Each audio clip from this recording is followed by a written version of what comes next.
अस्मदाचार्य पर्यंतां वंदे श्री गुरु परंपरां। श्रुति प्रमाणं स्मृतयः प्रमाणं पुराणमप्यत्र परं प्रमाणं। यत्रास्ति गंगा यमुना प्रमाणं सतीर्थराजो जयति प्रयागः। माँ भागीरथी के पावन तट पर जहाँ एक और माँ गंगा यमुना एक साथ प्रवाहित हो रही हैं और जो सरस्वती लुप्त हैं वो इन संतों के माध्यम से आज यहाँ पर प्रकट हो चुकी हैं। तो हम सब एक प्रकार से त्रिवेणी में अवगाहन का यह अवसर प्राप्त कर रहे हैं। आज सम्मेलन का विषय महाराज जी ने बताया कि पूर्व में कुछ और था, लेकिन जो विगत दिनों में दुर्घटना हुई, उस दुर्घटना में जिन्होंने अपने प्राणों को छोड़ा है, ऐसे सभी श्रद्धालुओं के लिए, भक्तों के लिए आज की सभा समर्पित हुई है। मैं सबसे पहले मंच पर उपस्थित सभी पूज्य संतगणों को, श्रद्धेय मुनि जी, सभी पूज्य संतगणों को मैं प्रणाम करता हूँ, साष्टांग प्रणति करता हूँ। वास्तविकता यही है कि जब अमृत की चर्चा आई कि अमृत कहाँ पर है, जिज्ञासुओं ने संतों के समक्ष यह प्रश्न रखा कि वास्तविक अमृत कहाँ पर है। क्योंकि ये जो सामान्य अमृत है वो तो देवता पीने के बाद भी पतित होते हैं। क्षीण्य पुण्य मर्त्य लोकम विशन्ति, देवता भी अमृत पीने के बाद पतित होते हैं।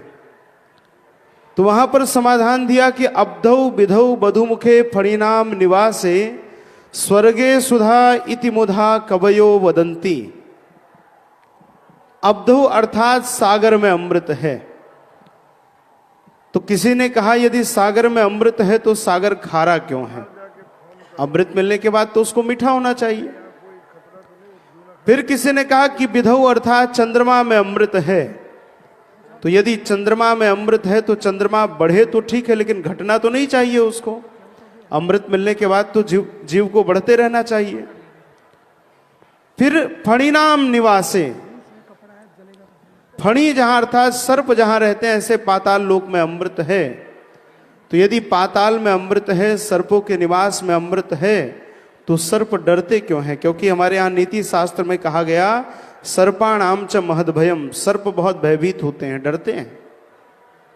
स्वर्गे सुधा, फिर चर्चा आई, कहा कि स्वर्ग में अमृत है। भैया यदि स्वर्ग में अमृत है तो देवताओं से संतों का अपराध क्यों बनता है? देवता पतित क्यों होते हैं? इति मुधा कवयो वदंती, अर्थात इन स्थानों पर जो अमृत की चर्चा आई वो व्यर्थ की बात है। तो कहा क्षारा क्षयात पतिमृते पतनात् भयाच्च,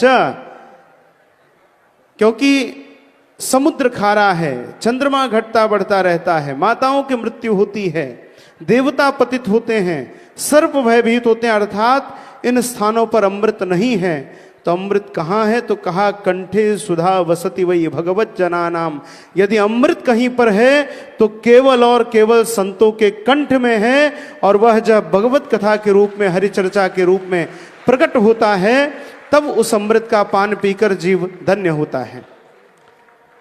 समुद्र मंथन हुआ, वहां विष भी प्रकट हुआ। तो एक प्रकार से हम यही मानेंगे कि जो विगत दिनों में घटना हुई, जो हमारे श्रद्धालु भक्तगण काल कबलित हुए, वह उसी प्रकार का हम भक्तों को एक विषपान करना पड़ा है। वैसे देखिए, मृत्यु नितांत सत्य है। भगवान भी जब विभिन्न अवतारों में इस धरा पर आए हैं तो जगत को संदेश देने हेतु उन्होंने भी महाप्रयाण किया है। और तीर्थराज प्रयाग ये प्रयाण की धरती है। निश्चित ही उनके अनेक जन्मों का तप रहा होगा। जन्म जन्म मुनि जतन कराही, अंतराम कही आवत नाही। जन्म जन्मांतरों तक भी जब व्यक्ति तप करता है तो राम नाम भी अंत में मुख से नहीं निकल पाता, कई जन्मों का जब तक अभ्यास न हो।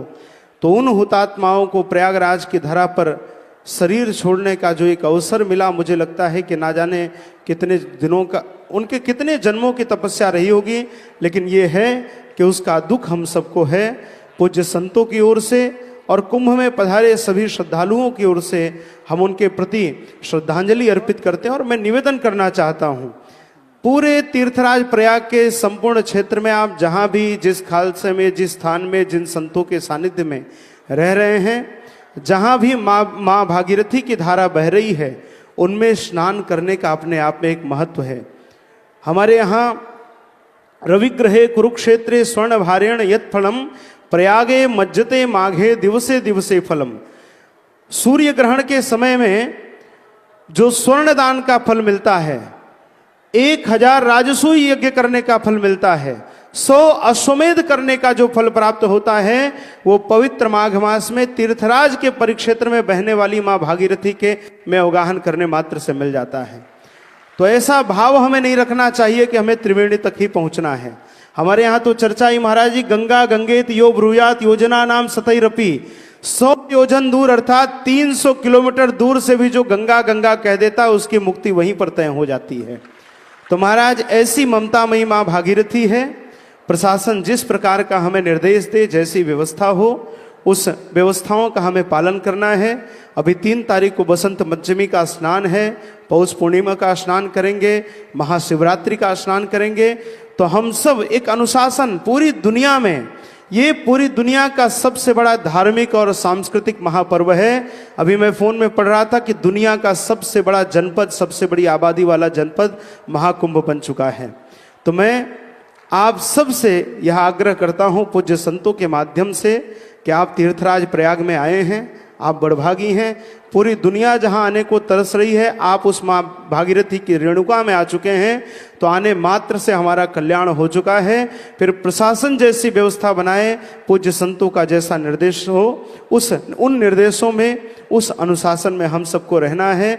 जो भी आए हैं उन सबको स्वस्थ होकर जाना है, क्योंकि अभी हमने केवल राम मंदिर को बनते देखा है, अभी कृष्ण जन्मभूमि को भी देखना है, बाबा विश्वनाथ को भी दिव्य भव्य बनते हुए देखना है। अभी नंदी बाबा जिस आशा की साथ ज्ञानवापी की ओर निहार रहे हैं, उस ज्ञानवापी की ओर भी दिव्य भव्य विश्वनाथ जी का विस्तार करना है।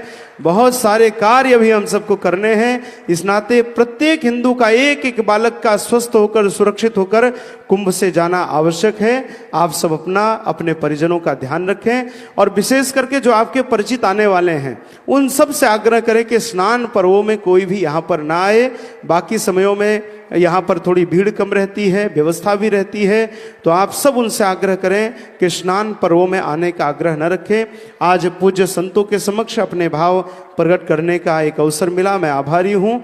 पूज्य मुनि जी के चरणों में साष्टांग प्रणाम करते हुए, और इस समय पूरे सनातन धर्म में बब्बर शेर की तरह जो दहाड़ रहा है, ऐसा मेरा भाई यहाँ पर धीरेन्द्र कृष्ण शास्त्री जी यहाँ पर उपस्थित हैं। पूरी दुनिया में जो डंका इन्होंने बजा रखा है, हमें लगता है कि सनातन धर्म को एक ऐसे संघ की आवश्यकता थी। आज एक दहाड़ से पूरी दुनिया में एक सनातन का जो संदेश जा रहा है, वो अद्भुत है।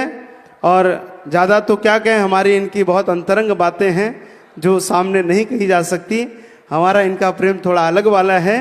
तो आप सबको, आप सब की ओर से उन भक्तों के इस विश्राम की बेला में मैं आप सबकी ओर से प्रणाम करता हूं, उनको श्रद्धांजलि समर्पित करता हूं।